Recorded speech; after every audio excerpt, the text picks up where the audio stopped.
This conference will now be recorded. Okay, so now we officially start. As I said before, you will see our slides, you will hear our audio, but you will be muted. So please use the chat function for questions, and in the end of the seminar, we will have a Q&A. I will read your questions, and the experts, either the law firm or the accounting firm, will answer them, okay? So to start, I will make a brief presentation about what we do here at the Swiss Business Hub.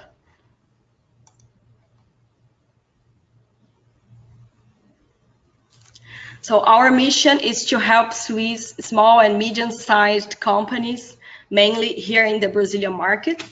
Basically, our office is based in São Paulo, and we are a local representation of Switzerland Global Enterprise, which is the Swiss official agency for export promotion and investment promotion. And as we are mandated by the Swiss Confederation for doing these activities, we are located at the Swiss Consulate in São Paulo.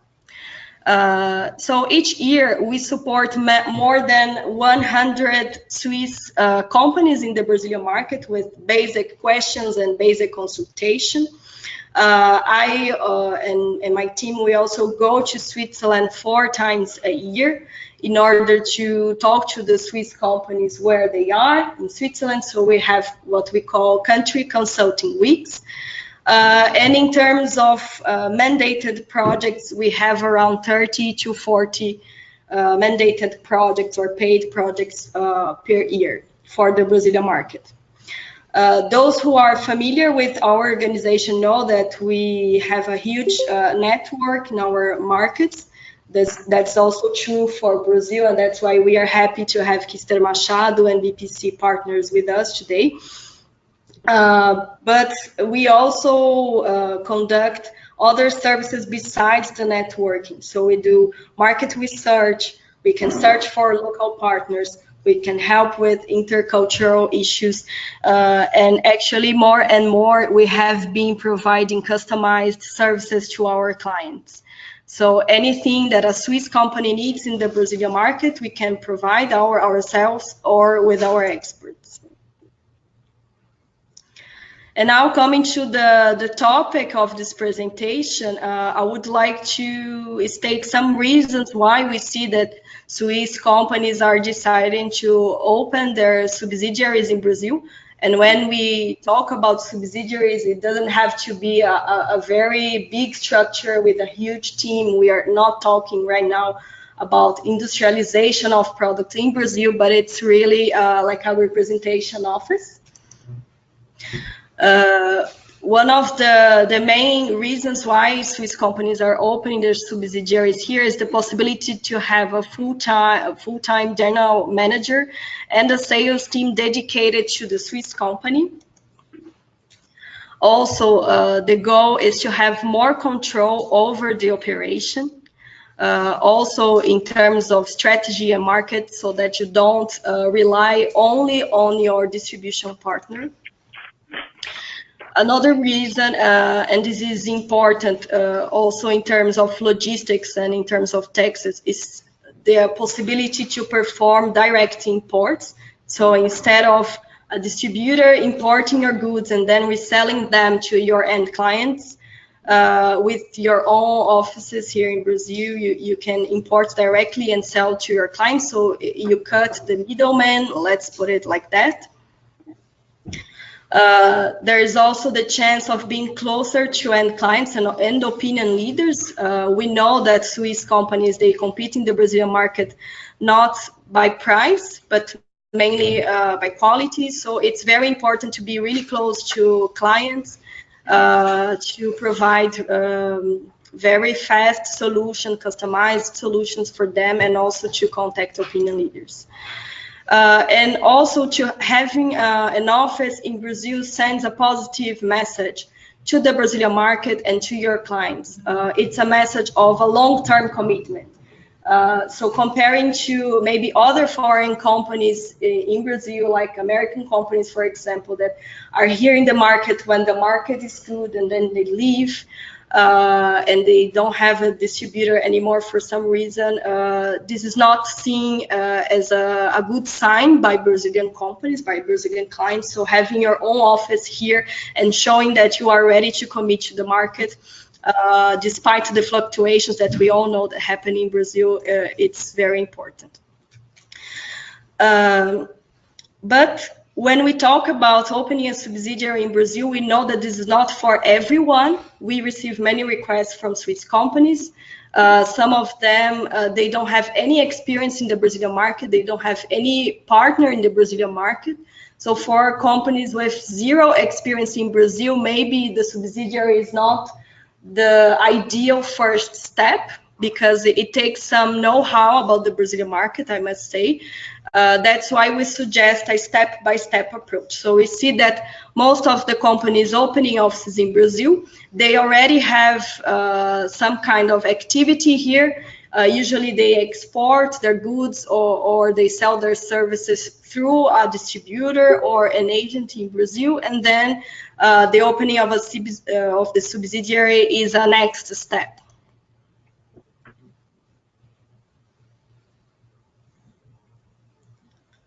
Sorry, just had a small delay here with my slide.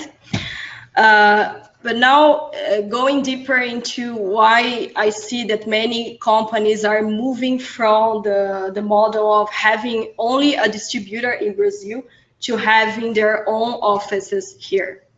So working with a distributor, as I said before, it's the preferred entry mode of Swiss SMEs in Brazil, because it has a relatively low investment of resources. When I say resources, I mean not only money, but also of time, because you have someone else taking care of the market for you. You can rely on partners that already count with a local network and the know-how to do business here in Brazil. And it's a plug-and-play option. However, it's necessary to adapt expectations. Why? Because when we talk to Swiss companies searching for partners in Brazil, their expectations are very high. So we see that the Swiss companies usually want that the distributor will represent only few brands, like 2 or 3 brands in the Brazilian market, and that their team will be able to focus in their products. They believe that the local distributor will take care of marketing and will invest on your brand here. They believe that the distributor will be proactive towards new opportunities, because the distributor is representing a high quality Swiss product. So they believe that it's only logical that the distributor will be keen to promote your products in the Brazilian market. And usually they believe that the distributor will cover all segments and all regions in which the Swiss company operates in the Brazilian market. However, these are expectations. When we see the reality, and more now that Brazil is a more open country to foreign trade, we see that the distributors, most of them, they represent several brands. And that's also true because the economic situation of the Brazilian market is not quite easy. So in order for a distributor to survive, he has to work with more than 2 or 3 brands. The distributor will require financial support from the Swiss headquarters to perform marketing activities. And if they don't require your support, probably they won't do the marketing efforts necessary to really tackle the market. Then we see that most distributors have difficulties with Swiss niche products. So because of the high price and because usually we are talking about technical sales, so they rather concentrate in products with higher margin and volume. And most distributors will be specialized in one segment and in a specific areas of the country. So what we see is that many Swiss companies that started their work here in the Brazilian market with a distributor, and now they want to grow in volume, they want to grow in sales, etc. They see the opening of a subsidiary as a way to overcome these challenges with the distributor and to have a more intensive presence in the Brazilian market. But then you're probably thinking, but opening a company in Brazil, it's very complicated. I would love to, but I'm afraid I can't. And this is not true. Actually, the trick is to get support from experts who know the reality of the Brazilian market and who also know the reality of foreign companies entering the Brazilian market, so they know the challenges that you face. And experts who will, let's say, translate all these challenges to you and make it easier for you. So that's why we invited for this webinar 2 of our experts. One is Kister Machado, a law firm, and the other is PPC Partners, accounting firm. They are used to working with foreign SMEs entering the Brazilian market. And it's also good for you to know that you can always count on the Swiss Business Hub coordination. So even if you are working with our experts, but you want the Swiss Business Hub to be your main point of contact, this is also something that we can do.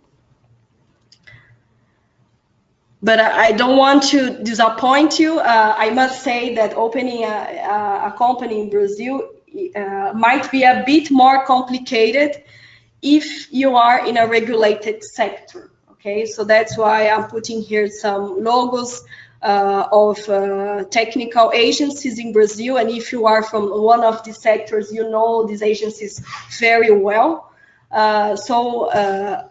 The experts won't cover this topic here because our idea is to give a general presentation about the Brazilian market, but just be aware that if you are opening a subsidiary in Brazil and you have a regulated product or service with Anatel, with Anvisa, with the Ministry of Agriculture, etc., it's important to check the requirements for opening a subsidiary in Brazil, specifically also with those agencies, because usually you have more steps to do, let's say, to open a subsidiary. And I know that the companies in these situations know well that it's a bit more complex. So you will have my contacts. Don't worry, you don't have to take notes because we will send you the presentation later. And now I will pass the word to the experts from Kister Machado. They will start the presentation. And later on, we will have PPC Partners. And shortly, we will have the Q&A. Thank you, Leticia. Good morning. And I was invited in order to present some legal frameworks for corporate purposes in order to regarding actually foreign investments in Brazil. So, as Leticia told us earlier, the first step for every company is to find a local partner, mainly a distributor, and as a further step to incorporate a subsidiary. This incorporation of a subsidiary has to be properly projected because you will be practicing kind of direct imports between related parties. So this will trigger some effect on transfer pricing, for example, and also on legislation regarding profit shifting from Switzerland to Brazil or from Brazil to Switzerland. So what we are going to focus on is in corporate aspects on this, because later today we will have the advice of BPC for accountancy and taxation. So some legal requirements to found a subsidiary in Brazil. We have legal forms, legal requirements, and the demand for a director and an administrator, which needs to be a permanent resident in Brazil. So many companies hire someone in Brazil, and many other they send their own managers to Brazil through a director visa. And then at the end of our presentation, we will talk a little about financing the company. So, just a minute.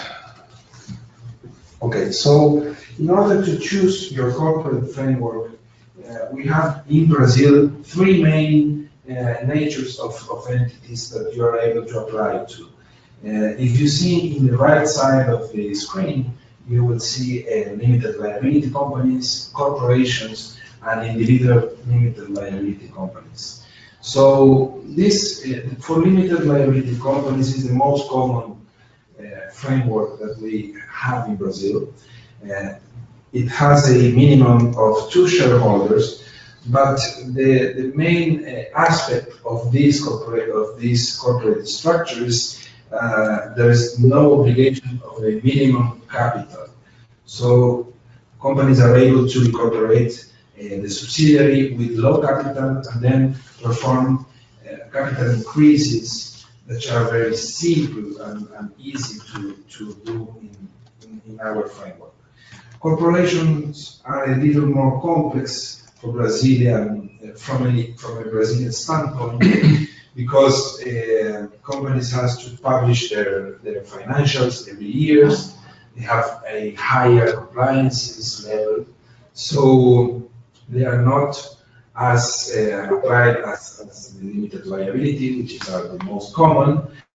And the third nature is a levy, which is an individual limited liability company. This form is kind of new for Brazil. It started in 2012, and it allows a single shareholder. Okay, this is the only corporate nature that has a minimum capital stock of 100 minimum wages.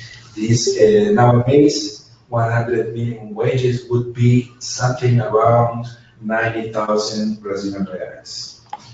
So all of foreign shareholders that apply for the incorporation of an entity in Brazil, they shall appoint an individual to be their proxy in Brazil. This individual has to be a permanent resident, and this proxy will be the one who is going to sign the articles of incorporation of each company.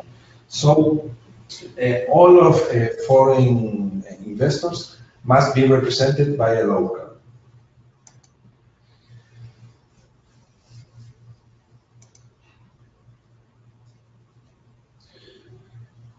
In this slide, we bring an example of a power of attorney. Usually, this power of attorney is performed by a lawyer, and the main reason for this is because there are some minimal legal requirements within the powers of this proxy. Just as an example, the proxy has to be entitled to perform many of bureaucratic steps for public registration among fiscal authorities, tax authorities from the federal government, state government, in many cases municipal governments, and this attorney, in fact, has to be entitled to represent the foreign shareholder in every aspect of its corporate existence. So in further steps arising from the execution of the Articles of Association, this document is private, but it is subject to public registration, and it has some minimal requirements such as capital shares payment, corporate activities, and headquarters. This further step for public registration among federal, state, and municipality authorities, they are very, very bureaucratic in Brazil, but is mainly paperwork. At this step, later on, we will show a flow of registration for you to have some better idea on how these procedures must take place. Once the registration, the public registration is completed at step number 5 in the slide, the company will be able to open a bank account in Brazil. So usually bank accounts in Brazil takes longer than the company itself. This is because private banks have a joint responsibility to perform some policies about know your client and also to prevent money laundering schemes. So banks, most of them are very, very conservative when they are fighting for the opening of an account. And our main tip on this is to have some contacts before or during the public registration with any bank that you are interested in opening, because this could take even longer than the company itself. So from this year on, also, and this is the last step for registration, there's a new legislation that are complying individuals and companies to appoint the final beneficiary of corporate structures. This is a new set of rules that comply all taxpayers and corporations to appoint who is the one who's going to be the last beneficiary of profits, and also who owns control on these corporations, and they have some agenda of principles to define this beneficiary.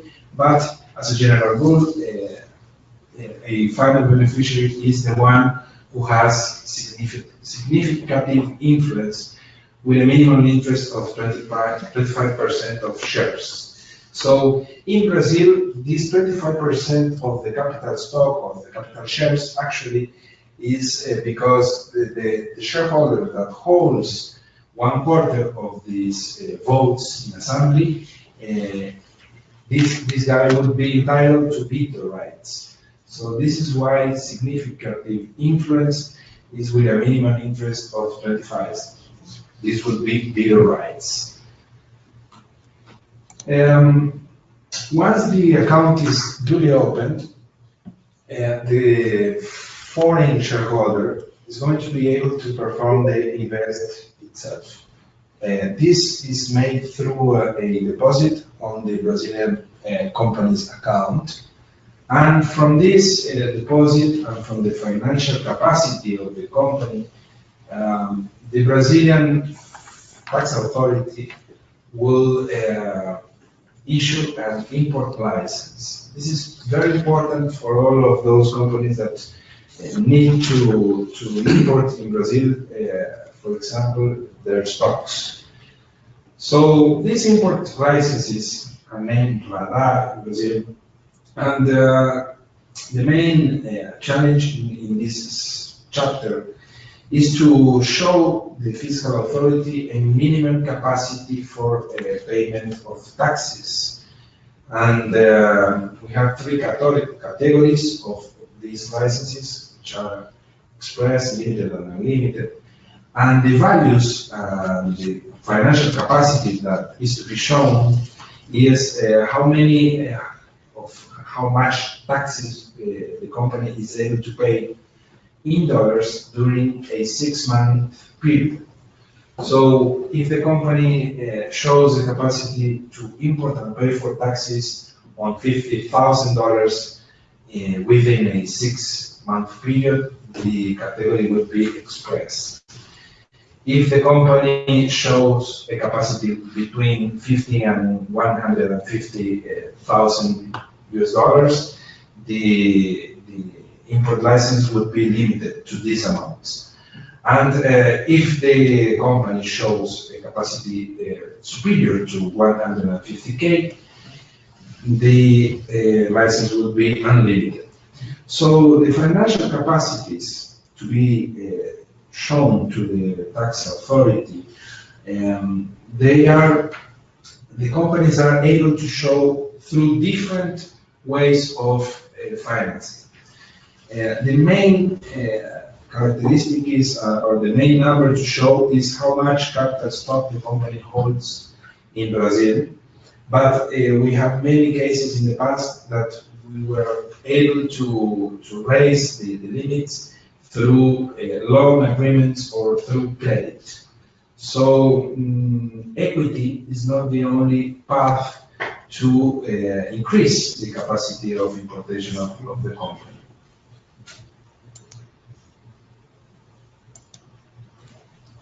Regarding administration, we told before that the company has to be administrated by a local or a Brazilian resident. So in case you hire a Brazilian manager, this is not applicable, but in case that you are willing to send a foreign administrator, you have to apply for visa. And Brazil issue actually 4 types of visa for businesses purposes. You can do it through the investor as an individual with a minimum investment of 500,000 reais. The company is also able to send a foreign manager through a manager visa with a minimum investment of 600,000 reais. But also the company can send employees. This employee has to be at the Brazilian entity's payroll and not foreign, and also as a service provider with a non-related company in order to perform some technical services, for example, or so on. So these investments, and mainly for visas purposes, they have to be registered within the Brazilian Central Bank, which is in the right side of the screen. This RDE is meant to be, in Portuguese, direct investment registration, which is performed through a system of the Central Bank, and this will be the proof of a minimum investment for the issuance of visas. There are some other licenses that depend mainly on the activities of each company. So, but these other licenses, Leticia told you before, which are on regulated sectors. And at last, I brought a time frame for incorporation, just for you to know the step by step. So this frame is estimated only. We have a high cost of bureaucracy in Brazil. This is one of our challenges. And so between the articles of incorporation, that would be the first step of the Brazilian entity, and the end of these registration purposes, we are able to incorporate the company in mostly or almost 170 days, but it will depend mainly on the city of the headquarters, the state of the headquarters, and also on the activities. If you have a high regulated activity, this will take a little longer. So this is what we brought for a very brief information about incorporation of companies. And if you have any doubt on this subject, please hit the Q&As in the chat function, and we will be glad to answer you.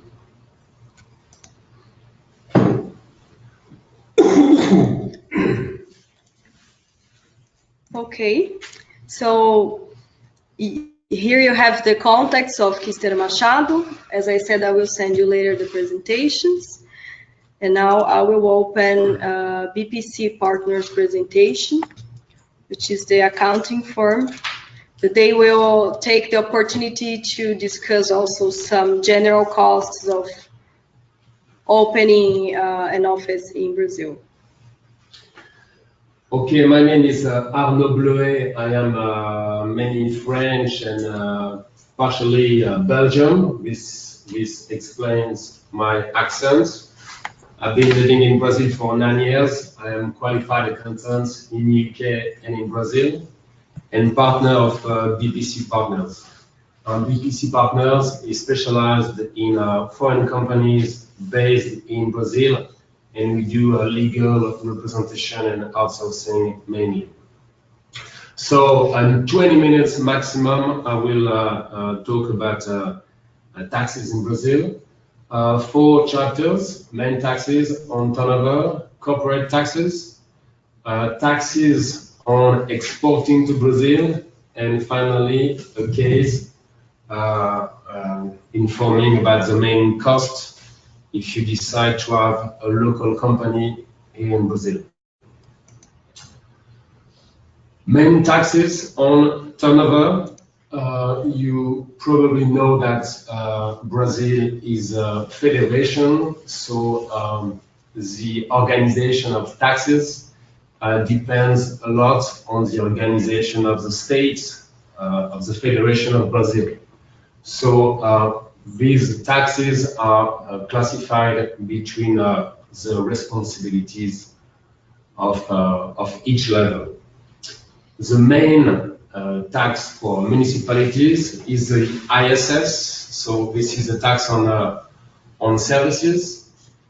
You must know that Brazil is divided in municipalities. It's about 6,000 municipalities all over Brazil. So wherever you are in Brazil, you are in one of these municipalities.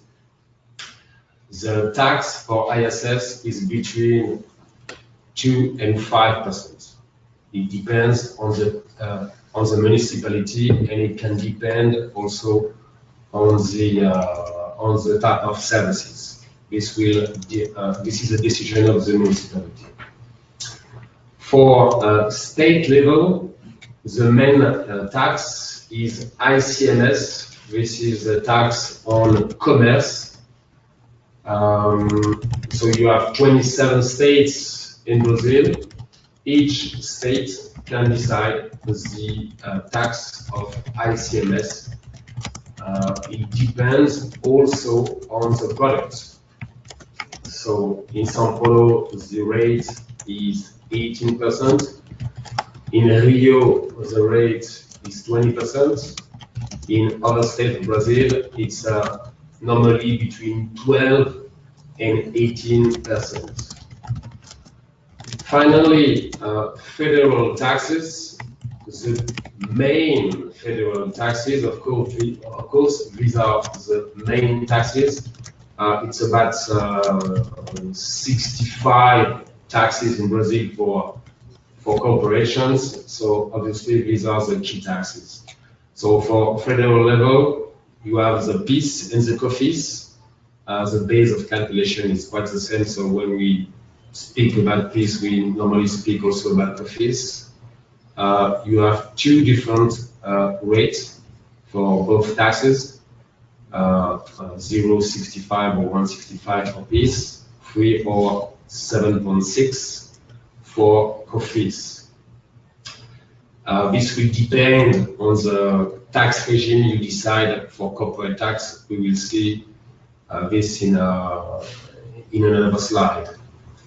About tax on industrial products, the IPI, it goes from 0 to 45%. This will depend on the type of product you are selling in Brazil. To find the correct level of tax, this will depend on, you need to consult a special table. You need to pay attention to the calculation of tax in Brazil. Okay? I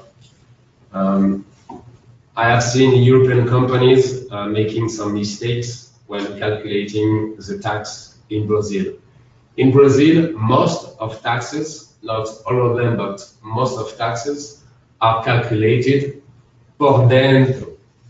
So the best thing to explain is with an example. In Europe, let's say you have a price net of tax of 100 and you apply 20% of VAT, the gross amount is 120. But this is different in Brazil. In Brazil, if the gross amount is 120, and if you apply a 20% tax, the net amount is not 100. The net amount, as you can see in the slide, is 96.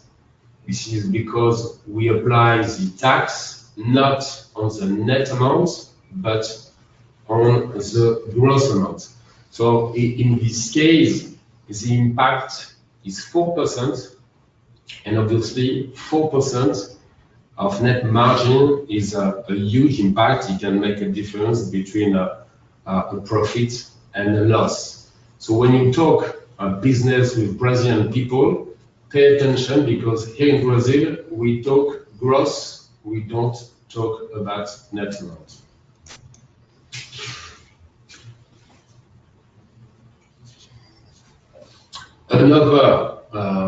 Another point that needs your attention is withholding taxes. I understand that in Europe we have withholding taxes mainly for income tax. In Brazil, it's not just for income tax, it's for corporate taxes as well. So many taxes in Brazil are withheld. This is for, as I said, income tax, but also sometimes for ISS, and for COFINS, corporate taxes.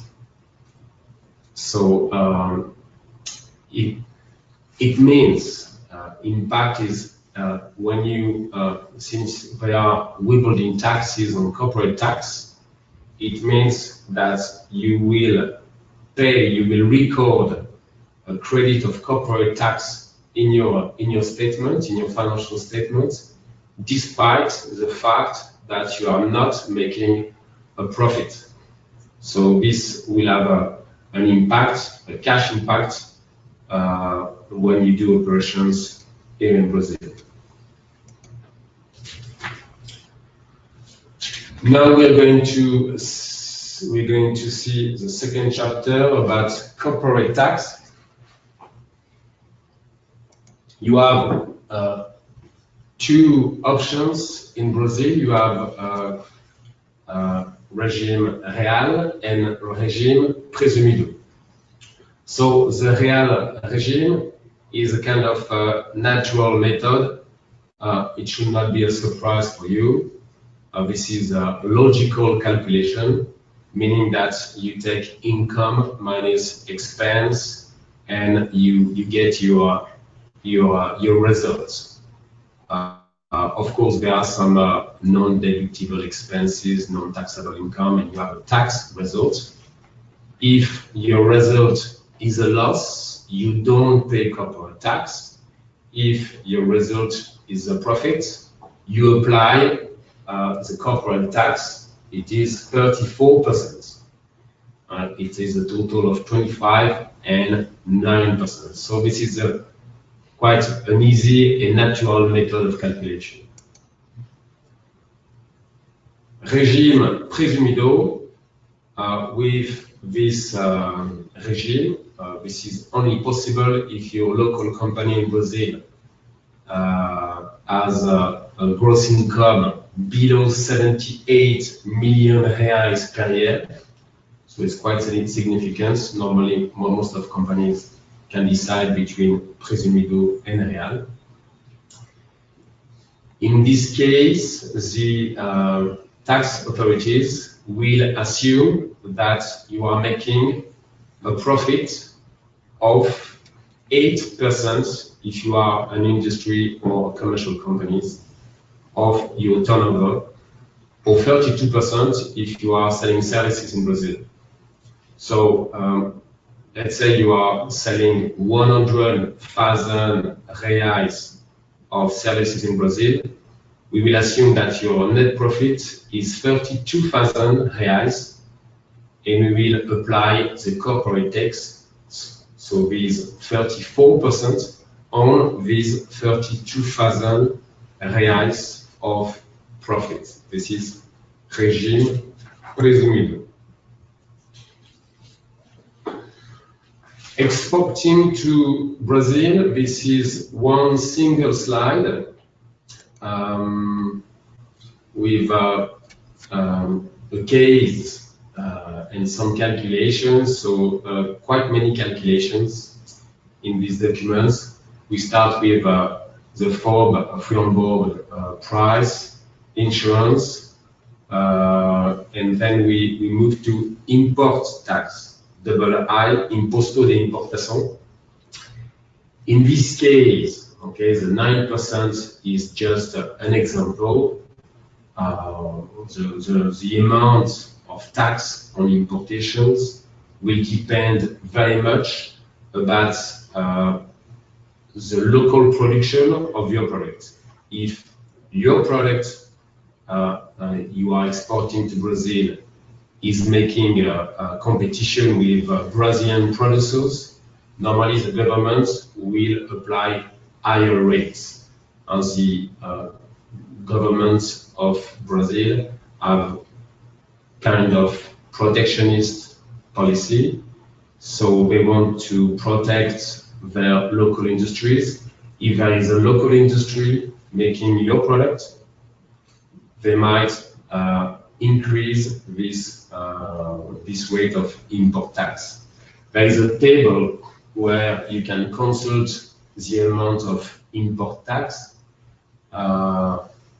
So this is it depends on a code, the NCM code. Once you know the NCM code of the product you are planning to sell to Brazil, you can find the amount of import tax.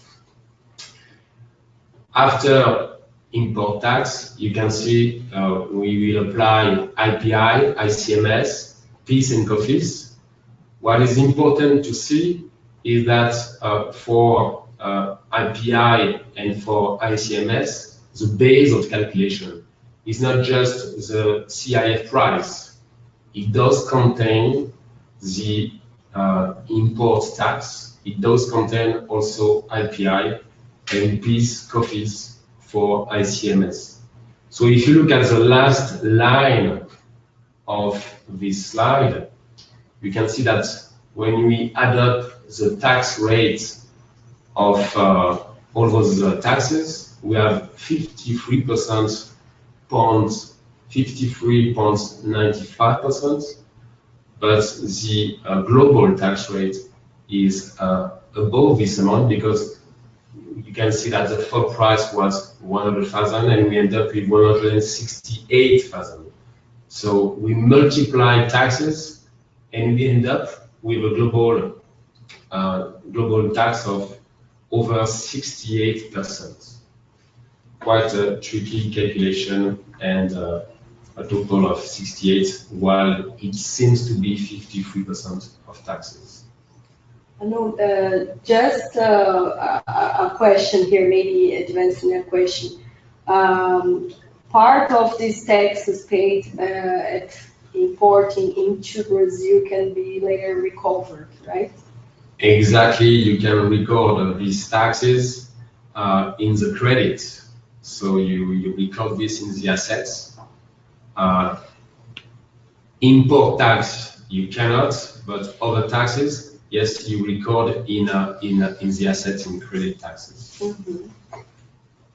So the main problem of all the local taxes that you are paying at importation is a huge cash outflow when you import goods into Brazil, but some of the taxes, apart from the import tax, you can recover back. Exactly, you can recover back, but of course you can recover back when you sell, and sometimes you don't sell enough to use all the credits you have in the assets. This is quite a big topic here in Brazil. Mm-hmm. Last chapter is about cost in Brazil. If you decide to open a local company here in Brazil. Of course, these are estimates because it depends on many conditions, type of activity, and also we give like some numbers here about staff. But of course, the salary of the staff you're going to employ will depend a lot about the experience, the qualifications, the history of the staff. Assuming the activity is an activity of services with 2 staff, with 1 million reais turnover per year, these are some estimates of the cost. So the cost for opening the company is between 10 and 20,000 reais. And the following costs are monthly costs. If you need a virtual address, it's about 300 reais per month. If you want a small physical address in São Paulo, you can find something reasonable for 3,000 reais. The legal representation of shareholders, it's about 300 to 500 reais. And finally, if you need a non-operational CEO, it's about 2,000 to 3,000 reais. Of course, if you have an expat, the expat, once he has a visa, will be the CEO, he will be an operational CEO as well. But outsourcing, so bookkeeping, taxes, payroll, this is about 2,000 reais. Of course, you can ask extra services if you want your staff to concentrate on business and commercial issues. So you can ask the accountant to do the invoicing, to prepare payments, and to send a management report in English. And this is about 1,500 reais. And last slide is about payroll. So general manager, the operational manager of your company, depending on his experience, on his skills, it's about 12 to 20,000 reais. He might need an employee to help. Again, it's a big bracket between 2,000 and 10,000 reais. For your information, the minimum salary in Brazil will normally be a bit over 1,000 reais as from January the 1st next year. But social charges, it depends on the salary, but it's about 60%. And you will need to pay some benefits like voucher transport, voucher lunch, and health insurance. Last point is funding. Many European companies have a local company in Brazil that is helping the head office to sell to the final clients. In such case, since the local company in Brazil doesn't sell but is helping the head office to sell, it means it's a cost center. And to provide financing, one typical way is that the local company will issue an invoice, can be a monthly invoice, a quarterly invoice, to the head office. If you do use this way of financing your local company, you need to be aware that your local company will pay ISS and will pay corporate tax. There's no PIS and COFINS on exportations. It's only ISS and corporate tax, your choice, meaning that it will depend on regime, real or presumé. And this was the last slide about costs for setting up, for managing a legal company here in Brazil. I think now it's time to move to the next part of this webinar. Yes. Well, thank you for both of the experts for your great presentation. I saw in the chat that I was making some noise in the keyboard when I was typing, and I couldn't mute myself, so I apologize for the noise. And if I didn't answer your question, that's the reason why. But now we will close here the presentation and start the Q&A. So I will give you some time to think about the questions that you have, and then we can start the last session of the webinar. Just for you to know, in case that you make a question that we are not able to answer here, I will retransmit the questions to the experts, so we can also see how to answer them via email or etc. We are also available to organize a separate conference call if you want to move further with the topic, and if you are already in a stage where you know that you want to open a subsidiary and you want to see more details than what we presented here. This is also something that we can do. So let me see if we received new questions. Not yet. People are still shy. I received one question in private, and I will read because maybe it's the question of other people. The question was if we will send the presentations later to you. Yes, we will send. And if the recording of the webinar goes well, we can also send the video so that you can watch it later with our explanations.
Okay, so now we are starting to receive questions. I will answer them in the order that they appear. Okay, so first question, did you say a native is required to set up a business, or did you say just a local person, in example, a foreigner? Actually, the criteria for this is not nationality, but residence. So companies and investors need two people, one to be representing the foreign investor, and another to be representing the Brazilian entity as manager.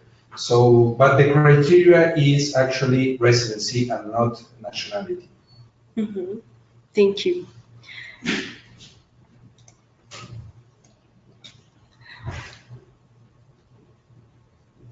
Okay, I received another comment saying that the presentation was quite clear. Thank you for the compliment, but I don't believe that you don't have any questions about opening an office in Brazil after all the information.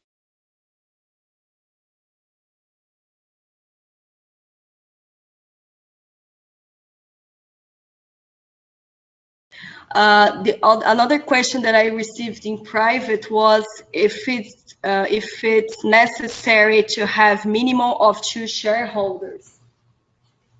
Well, in this case, for limited liability companies and for corporations, a minimum of 2 shareholders is mandatory. And these companies has not a minimum capital.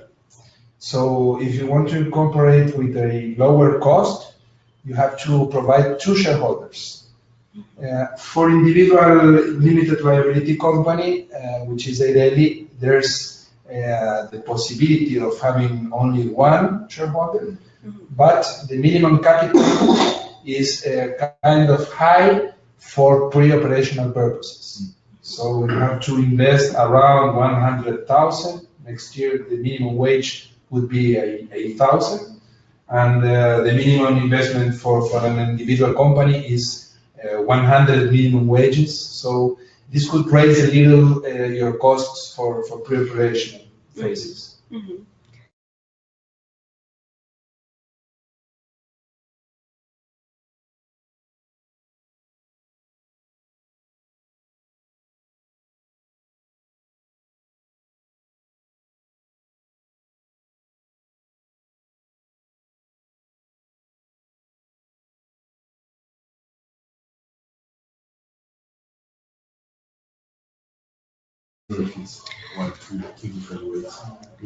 So one new question that we received now about accounting is the following. When we shortly discussed the possibility of recovering back some of the taxes paid at the importation, someone asked, because they heard that there is a difference between lucro real and lucro presumido in order to recover back these taxes. So the question now is to BPC partners.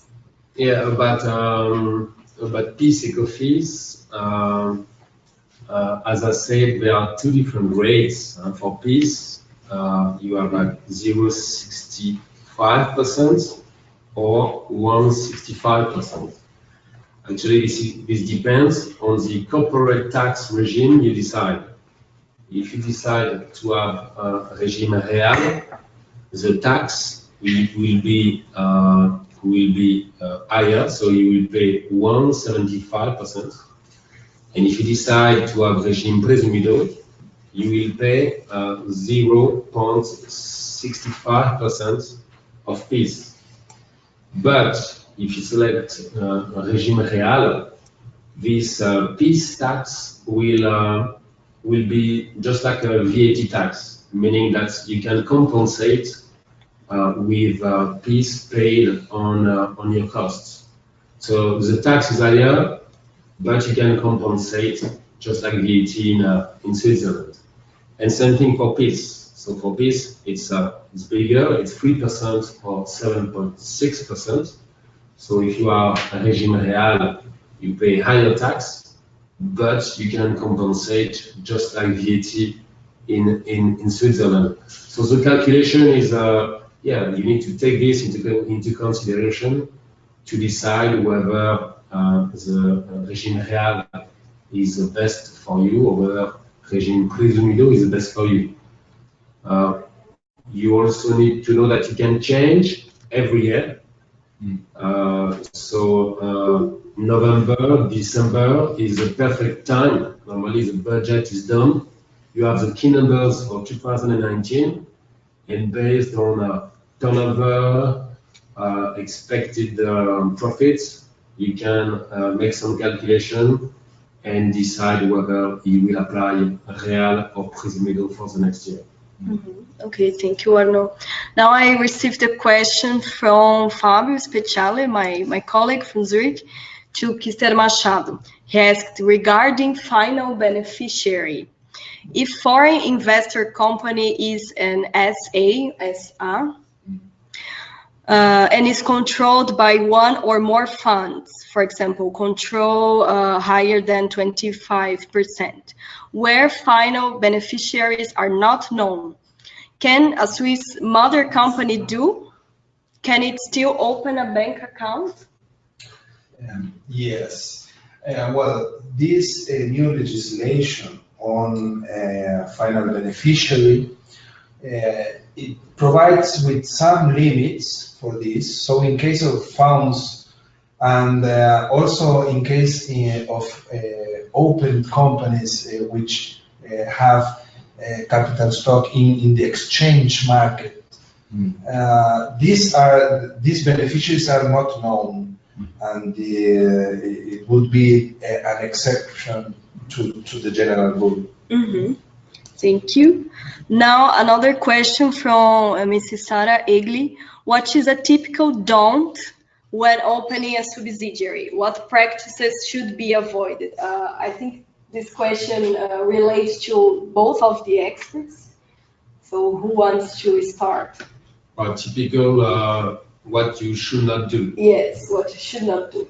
I have seen companies, European companies, eager to start doing business in Brazil, and they decide to send money to the soon-to-be administrator before having a local company in Brazil. And after a couple of months, they open the company in Brazil, and they said, okay, the money we sent to Carlos, can we put this into capital social of a local company? This is very, very difficult to do, if not impossible. So the best is first to open a local company, then open a bank account, and then you can pay capital social. Yeah. You will need to prove that the money goes from Switzerland to Brazil to record the capital social. So you cannot send the money to Carlos and then ask Carlos to pay this money to the capital social of the local company. Yeah, and in the same line, mainly the anxiety to start businesses in Brazil is triggering many of those problems in the future. Um, Unfortunately, the incorporation of a subsidiary in Brazil could be a little bureaucratic. So for the first year of these procedures, you have just to be patient. And the same example of sending money to the administrator could be also when they also send, for example, loans for pre-operational expenses, and these loans then are not stated in they have no accountability because the company doesn't exist at the moment of these flows. So mainly, if I have to do a don't to say one thing not to do, is don't be anxious, just be patient. Okay. So I think we covered some don'ts, but if there is any other specific point you wish to Yeah, cover, I have Sarah, let another. us know. Yes, Rafael, please I complement. have another many times also. Investors find people to be at the same time proxy of the shareholders and also administrator. This is not recommendable because the administrator is going to be the one to represent the Brazilian entity among the market. And most of times these people is more focused in sales, marketing, budget, and so on. And the proxy is the one to represent the shareholder as an investor within the company. So in many times we get to different interests from the shareholder if compared with the operation. So for the same person to be a part of both roles, I don't think this is recommendable in the future. Perfect. Now another question. When a Swiss company wants to open their offices in Brazil, but they are not sure where to open the offices, in what city, in what location. So what points would you suggest that this company considers in order to open the subsidiary? It has a lot it is related mainly with the kind of human resources that you need, also with the market that you're willing to target. You can choose to be close to the client, or you can choose, for example, if you are planning to incorporate a little industry, you have to be close to your inputs and materials. In many cases, companies compare tax costs between one state to another, or for services between one municipality to another. But I guess that this is more strategic than law. So, but what I see from our clients is that whether they go close to the client or they go close to the sources of materials or human sources that they need to perform activities. Mm-hmm. Yeah. Perfect.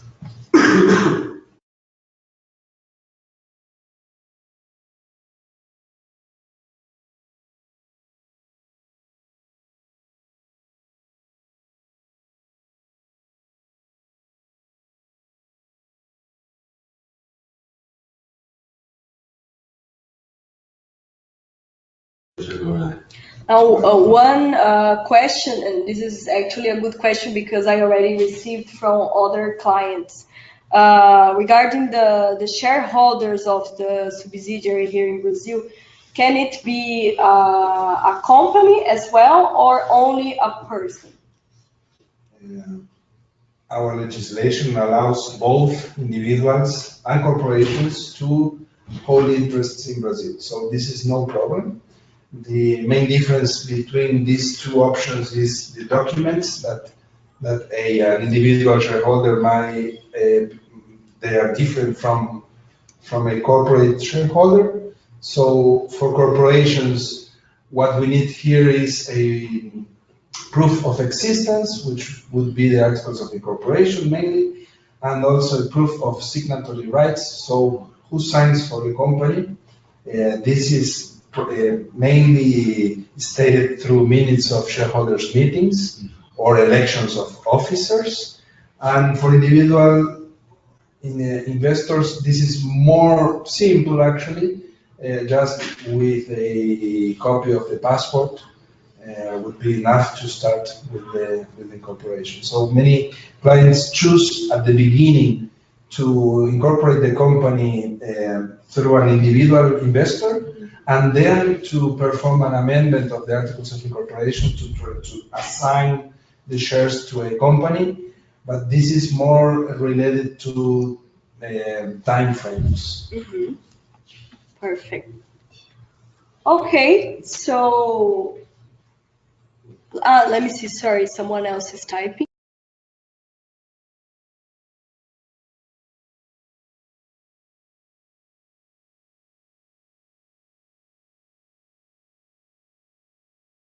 Another question here that we received in private, maybe it's the last one. How is the taxation of dividends in Brazil? Okay, there are some conventions fiscales with many countries in Europe, and Switzerland has signed a convention fiscale. So there are no taxes on dividend sent to Switzerland. So once you have paid a corporate tax, you don't have to pay taxes on dividend. Mm-hmm. Mm-hmm. And this raised me another question, but now I will ask to my director, Philippe, who is also here with us. Because there was a double taxation agreement signed between Brazil and Switzerland. So what impact will it have on companies with offices here in Brazil? And when do you think that it will be active? So this agreement was signed this year in May, and that was a big step forward that we made. Now the agreement has to be approved by both parliaments in Switzerland and in Brazil. In Switzerland, it will be approved at the beginning of 2019 at the session in spring session. And in Brazil, that's a question mark. We don't know exactly if it will be a priority of the next government to send this agreement to the parliament. Our ambassador is working on that, and we hope to have in the next month this agreement will be also approved by the Brazilian parliament. But it's still very difficult to say if it will be a priority of the new government really to sign this agreement with the parliament or not. We hope so. But when signed by the new Brazilian government, this will have a very big impact for companies operating here, right? Of course, because it will bring more clarity on both aspects of taxation if you have a company here and headquartered in Switzerland. So it's really based on the standard of the OCDE, this agreement, but that's something that we were missing for improving business between both countries. And now we have this instrument, and we just hope that this instrument is now coming in force so that both companies can benefit from that. Mm-hmm. Okay, perfect. So now time is over. I thank all of the participants for being with us this afternoon or morning, depending on where you are. Also, thank you to the experts. Thank you to my boss, Philippe. And I think that our expert Arnaud has one last word. Yes. If you want more information about Brazilian taxes, on our website you can find our book is online. We have a book in English on Brazilian taxes online on our website. Feel free to go and consult. Good. Thank you. I will share the link with the participants. Okay. Thank you all.